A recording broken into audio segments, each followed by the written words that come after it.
Hello, my dear friends. This is Dr. Bhavna Gautam here, the crayon dentist or your kids' favorite dentist. तो most of the time as a kids dentist जो मेरे से question पूछा जाता है वो यही है कि डू द किड्स ये बेबी टीथ मैटर कि in any case they are going to follow कि डॉक्टर साहब ये दूध के दांत भी इतने इंपॉर्टेंट है क्या, इन एनी केस निकलना तो है ही है, so why don't you just take it out, why do we have to save them, हमें उनको बचाना क्यों ज़रूरी है। तो let me tell you my dear parents कि it's very very important to maintain your kids primary teeth और the milk teeth till the permanent tooth erupt. First and foremost is the when we see a child at 1.5 year of the age, most of the time ऊपर के आगे के सारे दांत आपके खराब हो चुके होते हैं, ठीक है। तो if I ask the parents कि सर इसमें तो ट्रीटमेंट करना होगा, we have to do the filling, we have to do the preventive treatment और maybe we have to go for the root canal treatment, so this is the most common question. तो root के canal को दूध के दांत को बचाना इसलिए बहुत ज़्यादा ज़रूरी है क्योंकि आगे के जो आपके दूध के दांत हैं they play a very important role in your child overall health and mental development. How now you all must be wondering. So आगे के दूध के दांत के होने से एक तो देखो बच्चे का एस्थेटिक और लुक्स डेवलप होता है। सो इफ़ उनके फ्रंट टीथ अगर हम बात करते हैं, like if you are watching my video you can make out कि हाँ मेरे आगे के फ्रंट के teeth they are good looking, not very good but at least हंसते हुए आपको काले काले या खराब दांत तो नहीं दिखेंगे। तो वहीं जब आज की जब छोटे छोटे बच्चे हैं लाइक 2.5-3 साल के, अगर उनके आपके आगे के फ्रंट टीथ खराब हो चुके हैं, ठीक है, खराब हो चुके हैं, they are at that level की ब्राउन डिस्कलरेशन है, ब्लैक डिस्कलरेशन है, ग्रेज डिस्कलरेशन है, ठीक है, तो even though as a family member we don't tell them कि they are not good looking, but जब बच्चा घर से बाहर निकलता है, सब लोगों के बीच में रहता है, ठीक है, तो कहीं ना कहीं कोई ना कोई बच्चे से कुछ ना कुछ कमेंट आ ही जाता है, ठीक है। आजकल के बच्चे हैं, आजकल की जनरेशन है, फ़ोन देखते हैं, वीडियोस देखते हैं, हमसे ज़्यादा उनको नॉलेज होती है इन सब चीज़ों के बारे में। So yes they definitely notice all these things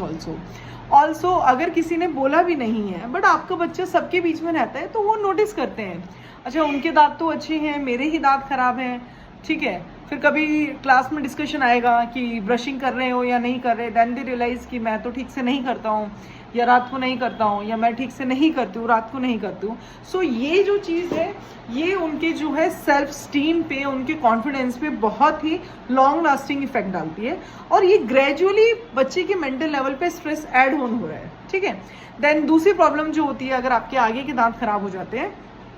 आपकी अगर फ्रंट टीथ आपके जा चुके हैं कि आधे अधूरे बचे हैं, जो बीच में से जब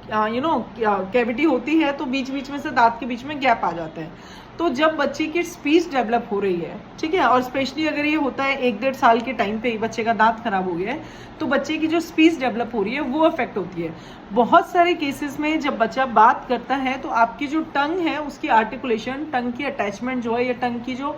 बात करते हुए कहाँ कहाँ पे टंग टच होती है, तो बहुत सारे वर्ड्स के लिए, वर्ण के लिए, अल्फ़ाबेट्स के लिए आपकी टंग अपर टीथ पे टच करती है, ठीक है। लेकिन अगर आपके ऊपर के दांत नहीं हैं या आपके ऊपर के दांत खराब हो चुके हैं, आधे अधूरे हैं, तो जब हम बात करते हैं, इफ़ यू हैव नोटिस और यू हैव रियलाइज, बच्चे जब बात करते हैं तो लिस्पिंग, एयर पास होती है बात करते हुए क्योंकि वहाँ पे स्पेसेस हैं, ठीक है, जहाँ नहीं होने चाहिए, लिस्पिंग की लिस्पिंग की साउंड आती है, ठीक है, बच्चा बात करता है तो तलाता है या हिसिंग साउंड आती है, सो ये चीज़ भी ऐड ऑन करते हैं बच्चे के स्ट्रेस लेवल पे, क्योंकि बच्चे जब क्लास में खड़े होके या अपने दोस्तों से बात कर रहे हैं, lot of time they do get that reaction, आप क्या बोल रहे हो कि यार तूने क्या बोला मुझे नहीं समझ आया, ठीक है,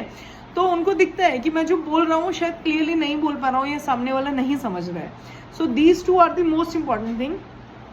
for the front teeth, why they should be there and they should be in their perfect health till the new teeth erupt, sorry now अगर हम बात करते हैं बच्चे के पीछे के दांतों की, तो पीछे के दांत का होना इसलिए ज़रूरी है, एक तो खाने में हेल्प करते हैं, ठीक है, ऐसा नहीं आगे की बाइटिंग में तो हेल्प करते ही हैं, तो डेफिनेटली बच्चे के रिस्ट्रिक्शंस लग जाती हैं। एंड देन पीछे के दांत अगर आपके टाइम से पहले निकल जाएंगे तो दांत की मूवमेंट्स हो जाती हैं, दांत टेढ़े मेढ़े हो जाते हैं, ठीक है। और हम काफ़ी सारे पेरेंट्स हम लोग अवेयर नहीं होते हैं, जो एज एन अडल्ट आपके जो खाने के दांत हैं, मोलर्स जिनको हम बोलते हैं, जिनको हम जाड़ बोलते हैं, वो अराउंड 6 ईयर पे, 5.5 से 6.5 पे जो आपके दूध के दांत का सेट है उसके पीछे आती है। तो पेरेंट्स को मोस्ट ऑफ द टाइम पता नहीं होता है कि नया दांत आएगा, उनको लगता है यही आपके परमानेंट खाने की जाड़ है, ठीक है। तो वो आपके पीछे आ जाती है। और उस टाइम से पहले अगर 4-5 साल तक में आपके बच्चे के दांत खराब हो गए हैं पीछे के, आपने ट्रीटमेंट नहीं कराया, तो धीरे धीरे वो ब्रेक ऑफ होने लगते हैं, टूटने लगते हैं, ठीक है। एंड जब आपका परमानेंट टीथ 6 ईयर पे 6.5 ईयर्स की एज पे इरप्ट कर रहा है, तो जो इरप्शन फोर्सेस होती है, जिस फोर्स से वो ऊपर की तरफ आ रहा है, वो ऊपर की तरफ तो आता ही है, साथ में आगे की तरफ भी पुश करता है। तो अगर आपके दूध के दांत का स्ट्रक्चर पूरा नहीं है, तो under the stress of those eruptive forces और आपकी ईटिंग की जो फोर्सेस हैं, दांत के टूटने के चांसेस होते हैं, ठीक है। एंड दांत आपका शिफ्ट कर जाता है आगे। तो उससे प्रॉब्लम क्या होती है? प्रॉब्लम ये होती है कि आपका स्पेस कम हो गया, जो नए दांत आ गए हैं, ठीक है। जो पीछे के दांत हैं, उनकी जगह जो न्यू टीथ आएंगे, they will come on an average after the age of 10 years. So like 9.5, you can say कि 9.5 या उसके बाद ही आएंगे। और ये जो प्रॉब्लम है मोस्ट ऑफ द टाइम जो as a paediatric dentist we encounter, ये मोस्टली 4 से 5 साल के बच्चे में पीछे के दांत खराब हो गए हैं,